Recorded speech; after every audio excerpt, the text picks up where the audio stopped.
So I started with e-commerce. Started with drop shipping because when you don't have money, you basically want to arbitrage things. Yeah. Not only that, I also was flipping Instagram usernames. So, a couple of these sheiks that you see around with 4-letter handles, 5-letter handles, I would try and finesse them, sell handles here and there, arbitrage that, would build up meme pages or theme pages and then flip them and sell them to businesses when that kind of was hot and doing well. And then meme pages and theme pages would hit me up and be like, hey, we'd like to run a promo on your page.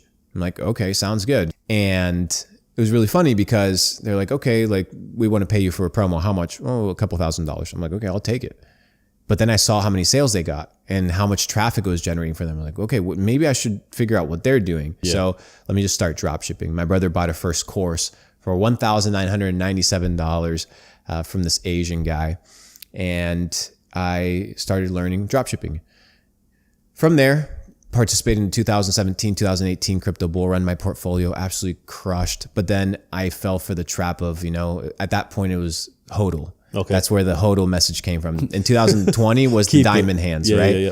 And the wag me, we're all going to make it. Yeah. But the 2018 was HODL. Yeah. But I got absolutely decimated because I held it the entire way down. But I knew at that point I was studying crypto. I was really involved. I was in the trenches that it was going to come back. It was going to bounce back. So I decided to double down on e-commerce, really start focusing on building businesses online, and ended up doing $16 million in revenue in e-com. Damn. Did pretty well. Met one of my mentors who's now my business partner inside Capital Club, Steve Tan. How old at the time then? I was 23. I don't know, whatever.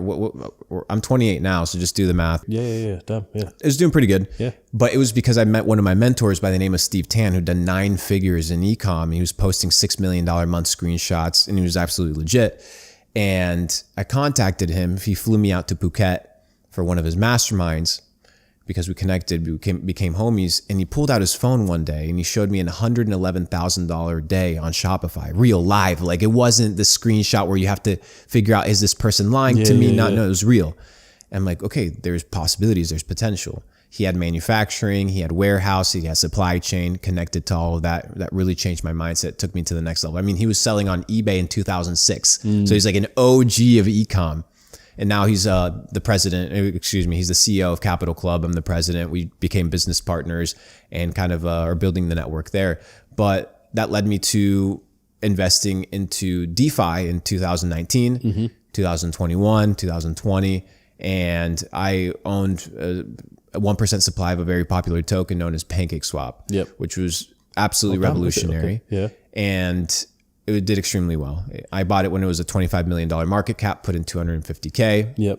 Wrote it to $2.6 billion. Obviously sold on my way up. Made a little bit over $5 million on that play, and that just changed my entire perspective. So it was creating wealth, multiplying wealth, and then I cashed out at $59,000 Bitcoin, which is the preservation wealth.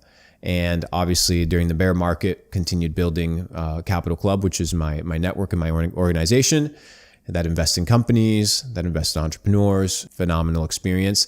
And now pretty much full-time investing in crypto companies, private equity, and obviously my Capital Club organization. See, that's a great way to introduce yourself. A man who's heavily indulged in building generational wealth by the looks of it, right?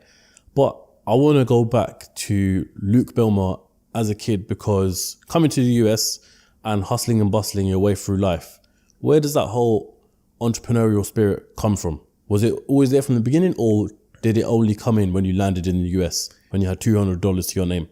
The thing about South America and Central America, there's a lot of hustlers and a lot of entrepreneurs. Not everybody can get a job. Not everybody can actually go and get a white collar job at an office. You'll see it. There's a big entrepreneurial spirit in South America and in Central America. So it was always in the back of my mind, I want to do my own thing. But the entrepreneurial spirit, I don't know if it was an entrepreneurial spirit, but it was always a spirit of, I don't want to work for somebody else.